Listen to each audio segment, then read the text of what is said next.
Welcome to Medicine with Dr. Moran. I am Dr. Keith Moran. In this video, I will review the importance of preparing for a colonoscopy with 2 days of clear fluids and 4 liters of PEG solution. If you have not already, I would recommend that you watch my video entitled Everything That You Wanted to Know About Colonoscopy, but were afraid to ask. It reviews all aspects of the colonoscopy and is a must watch. This video is specifically about the 2 day of clear fluids and 4 liter PEG solution preparation. First, some humor. This is from Carla Barrett. Colonoscopy preparation. The preparation is always the worst part of the procedure for patients. Going on clear fluids the day before and the laxatives that will trigger the bowel clearing diarrhea can cause apprehension. It is worth this minor hassle to have a good look at the colon to assess for abnormalities which might include colonic polyps, which are growths on the colon. These can be benign as well as precancerous, and the other purpose, of course, is to search for colon cancer. There are many other abnormalities, though, that could be seen. The preparation is a very important part of the procedure to ensure that the bowel is clear of feculent matter and that all the walls of the colon can be well seen. How effective the prep is a critical factor for colonoscopy. It is very important to read the prep sheet in detail at least 1 week pre-procedure. There may be medications that need to be held, and it is important to avoid nuts, seeds, popcorn, as I will describe pre-procedure. You will need to purchase the medication for preparation as well. An inadequate bowel preparation has a number of consequences. It takes the colonoscopist longer to pass the scope from the rectum to the end of the colon where the cecum is. It also takes longer to withdraw the scope as areas which may be partially soiled need to be washed and suctioned. It is harder to find polyps when the colon is not clear. As I always tell my patients, it is much easier to find something in a room that is tidy rather than looking for something in a room that is messy. A suboptimal bowel preparation sometimes means that the interval between colonoscopy needs to be shortened, or if the preparation is truly suboptimal, the procedure simply needs to be repeated at the next available time slot. In other words, you have to have another colonoscopy. Suboptimal bowel preparations lead to a lower likelihood of the scope being advanced all the way to the cecum, thus a lower completion rate. They also lead to a lower polyp detection rate. There is much higher risk of adverse events when the bowel is not optimally prepared, as it may be difficult to see which way the lumen is going on insertion. Sometimes large diverticuli, which are thin-walled, can be difficult to tell the difference between the colonic lumen and a diverticulum in a suboptimal preparation. Pushing the colonoscope into a diverticulum could cause a perforation. Medications prior to colonoscopy. It is important that your medications are reviewed prior to a colonoscopy. Some medications, such as iron, need to be held beforehand. Typically, iron is held for 5 days pre-procedure. Blood thinners, otherwise known as anticoagulants or antiplatelet medications, may or may not need to be held. This is done on an individualized basis. If an anticoagulant is discontinued, there is obviously a risk of a blood clot developing around the time of the colonoscopy, but this has to be balanced by the risk of bleeding from the procedure itself. Aspirin and non-steroidal anti-inflammatory drugs like ibuprofen or naproxen or Motrin may be continued safely in patients having a colonoscopy. Diabetic patients on medications will need adjustments. Typically for diabetics in general, the medications are reduced by 50% with close blood glucose monitoring during the preparation days or day, as well as the day of the colonoscopy. Even with a significant reduction in diabetic medications, some of my diabetic patients attend for colonoscopy with glucose readings in the normal range, which they tell me they never get. I always point out to them in this instance that typically patients consume less carbohydrates during the preparation than in their normal diet. Thus, their blood glucose levels would be much lower, as carbohydrates are broken down into glucose by the intestinal. This is why we reduce diabetic medications. I tell diabetics that it goes to show them if they want to do a lower carbohydrate diet when they transition back to solid food after their colonoscopy, they could have much better diabetic control going forward with much less medication for diabetes. This is an excellent opportunity to explain to diabetics the importance of a lower carbohydrate diet in order to reduce their dependence on their diabetic medication. Many diabetic patients on a low-carb diet can in fact reverse their diabetes, lose weight, and subsequently develop normal glucose control. Colonoscopies do have risks. There have been multiple studies looking at complications over the last 20 years.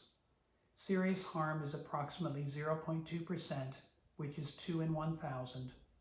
This was seen in one meta-analysis. A meta-analysis is a technique of synthesizing research results by using different statistical methods to put together results from previous separate but related studies to draw an overall conclusion. Serious harm in this meta-analysis was related to post-procedure bleeding or perforation. In the vast majority of instances, this was seen only when a polyp was removed. Commonly quoted risk for colonoscopy is 1 in 2,000 of perforation, 2 in 1,000 risk of postoperative bleeding, which is typically secondary to polypectomy, as I've just mentioned. Death is 3 in 100,000. While these risks are infrequent, they may require urgent treatment or even an operation.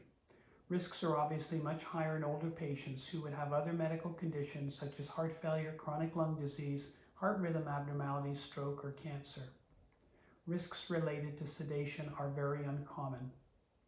The bowel preparation itself can cause side effects including nausea, vomiting, bloating, and rarely fluid or electrolyte abnormalities.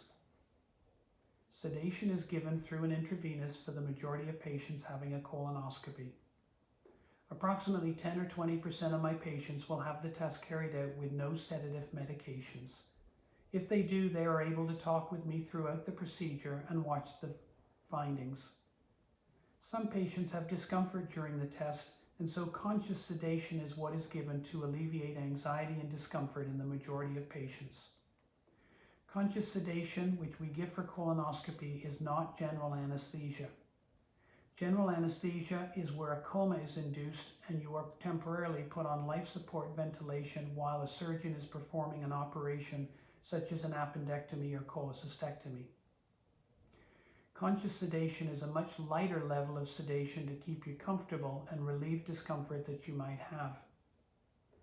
You will breathe on your own, and if we need you to change your position during the colonoscopy, you will be able to with my and the nursing staff assistance. Note that we sometimes need to change patients' position in order to facilitate the passage of the scope through certain areas of the colon. Most consciously sedated patients have no memory of the test, even though you may have some vague awareness at the end of the procedure. Next is the consent. Before the procedure, I will speak to you outlining the procedure in detail. I will review the nature of the procedure, the benefits, the risks, and any relevant limitations. Please do not hesitate to ask any questions that you might have. If there is any change in your health, new medications, or if you might be pregnant, this must be brought to my attention. Some general points. Arrive for your colonoscopy 1 hour pre-procedure. You need to bring your health card and a list of your medications. Leave your valuables at home. It takes time for you to be assessed by the nursing staff and prepare for the procedure with an intravenous and appropriate attire. It is important if there's residual fluid in the colon that you go to the bathroom to evacuate the fluid. Once we take you into the endoscopy suite and we are ready to start, we position you right up on your left-hand side and you will be facing the screen. If you are having this done unsedated, you will be able to watch and talk to me throughout the procedure. If you are not, we will give you sedative medication at this point. Colonoscopies typically take 15 to 25 minutes if there's no significant pathology found. It can take much longer, or even up to an hour, if there is significant pathology. This can occur if there are multiple polyps, a large polyp, or other complex interventions needed to be done. While we make every effort to be on time, elective cases can take longer than expected, and sometimes emergent cases take priority. I always recommend that patients bring something to read and be prepared to wait. Patients typically are discharged 20 to 60 minutes post-procedure. If needed, blood work will be done post-procedure. Additional imaging, if needed, for further workup of your symptoms will be arranged at that time also. I will speak to you post-procedure. If you wish me to speak to a family member as well, I am happy to. Let the nursing staff know this. I will give you a discharge sheet when you leave, which will circle the relevant findings of the colonoscopy and the follow-up plan. If you did not receive sedation, you can go home immediately after the procedure once you have changed, and you can drive and go about your day as you normally would. If you received sedation, you must have a family member or friend to take you home and remain with you. You cannot drive, operate machinery, or make any major decisions for the rest of the day if you receive sedation. Most patients have no discomfort after the colonoscopy. Very few may feel some bloating due to residual gas. We use CO2, carbon dioxide, which gets absorbed very quickly, and so the bloating should subside with the passage of gas, usually within an hour or two at the most. Most patients can resume a normal diet after the procedure. If you have any abdominal pain, bleeding, such as more than 2 tablespoons per rectum, nausea, vomiting, shoulder pain, or fever, do not eat or drink, and please attend the emergency room. In the unlikely event that you do attend the emergency room, please let my office staff know. This is from Lynch.